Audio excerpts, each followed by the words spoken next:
Hi guys, welcome back to the Drive Life channel, and today we're going to be taking a look at my head-on accident that I had on in January of this year. Everything's sort of coming to a close now, it's all being sorted. So I wanted to make a video sort of talking you guys through my side of the story, explain to you my sort of thought process as it happened, and go through the footage really, because I haven't done it, I haven't really commented on it.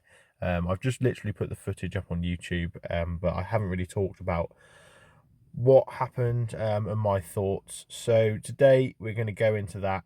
I'm going to show you the footage first now, just so you guys can see it, for those of you who haven't already, or for those of you who need reminding.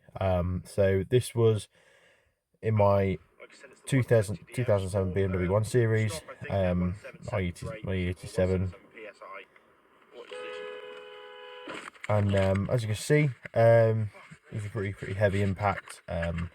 I did have a few injuries. I did damage to my leg. I was in a leg brace for 7 or 8 weeks, and also my back as well. My spinal compression, stuff like that. So still having physio nearly 4 months later. But it's one of those things that happens in life. You can't really let it stop you living your life. It's just a mild inconvenience really. So within 2 weeks I was on my feet again, trying to get, and I bought this car, my Volvo S80, which I'm actually sat in right now.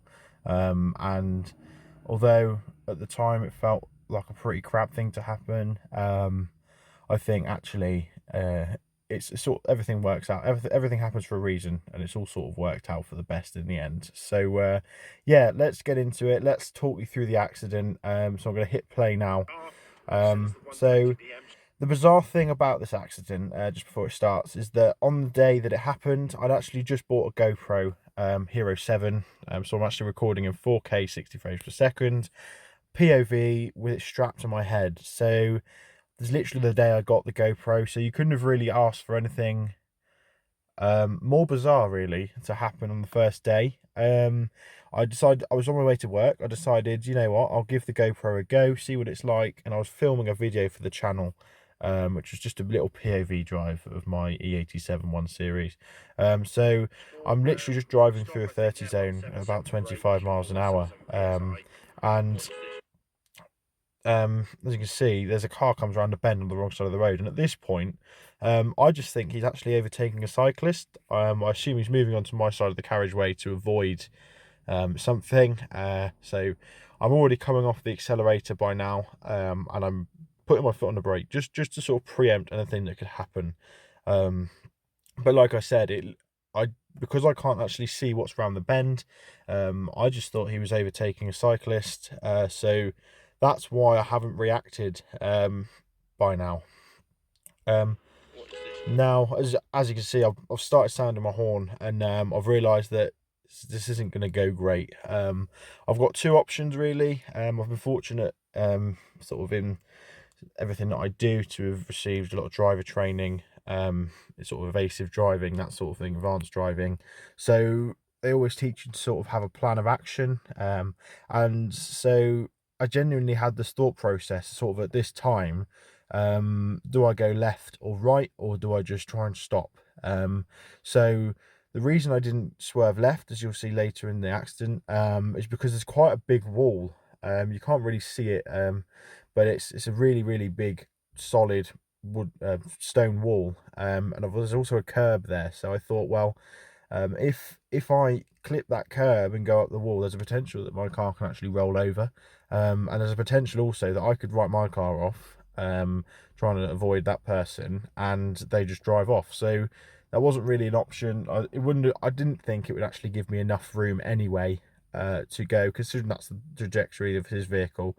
I didn't think there was enough opportunity to avoid the accident on the left hand side. In terms of the swerving to the right, I also didn't consider that because that takes away his only exit route. If he's going to try and swerve, he's going to try and swerve back into his lane, and if I've swerved into that lane, we're then going to end up crashing in his lane anyway. So I decided to try and stop and sound my horn.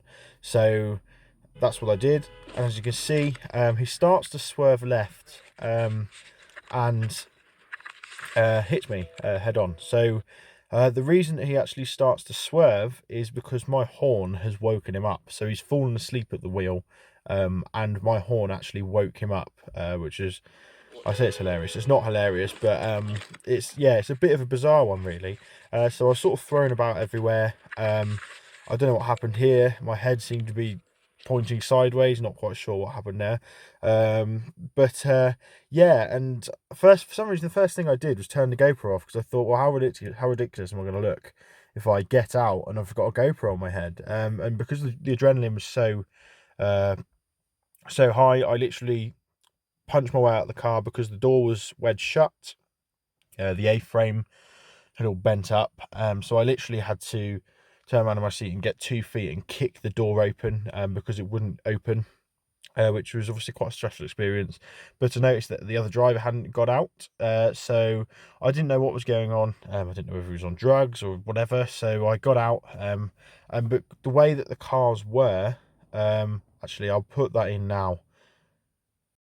Okay guys, so this is just taken from my YouTube channel.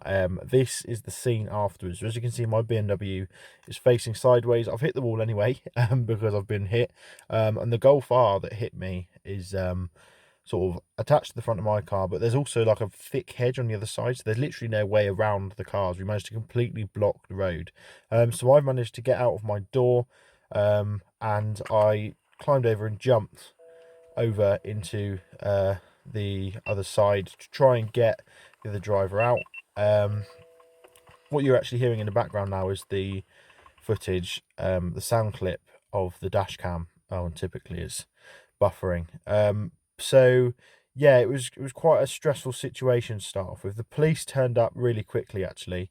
They were excellent. They got there within 16 minutes, was their response time, which wasn't bad at all given the distance they had to come from. So that was excellent. And yeah, so I jumped over and tried to get the driver out, and his car was locked. All the airbags are deployed in his car. Funnily enough, they didn't deploy in my car. You may have noticed that. So yeah, I managed to get him out eventually, and he literally, to be fair to him, he apologised straight away and said he's so sorry, he must have fallen asleep. And obviously I was absolutely fuming because my pride and joy had just been smashed up, and was pretty much, well, it was written off straight away, which is absolutely devastating to me, with the amount of effort that I put into the car. I literally washed and waxed it that day as well, which was really gutting. But yeah, really, I was just glad that everyone was okay. And I said to him, look, I said, cars can be replaced, but people can't. So just got to thank God that we're all okay. So yeah, 3 months later, everything's being sorted. I received a payout on my car, pretty sharpish, which enabled me to buy the S80 that I'm in now.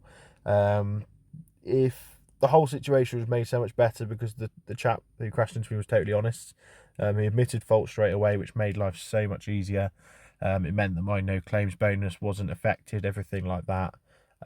So yeah, it was I would say it was a life-changing experience, just because of the fact that it sort of made you appreciate how quickly things can turn south. Like, for 1 minute here, you're driving along as normal, and then you're being smashed into through something that's completely not your fault. So yeah, bear that in mind, guys. I know that roads now are very quiet, especially during the lockdown, but yeah, so I'm just gonna play the video one last time without talking. Stop, I think they're 177 brake or 177 psi. What is this? And yeah, so stay safe, guys. Thanks for watching. Don't forget to like, comment, subscribe, and don't forget to follow me on Instagram as well, at drivelife.volvo. We're doing quite well. We're growing quite nicely on Instagram, so that's something I really want to get to. I want to get to 1,000 followers sooner rather than later. So if you could give me a follow on there, I'd really appreciate it. But yeah, for this video, thanks for watching. Don't forget to like, comment, subscribe, and I'll see you in the next video. Cheers.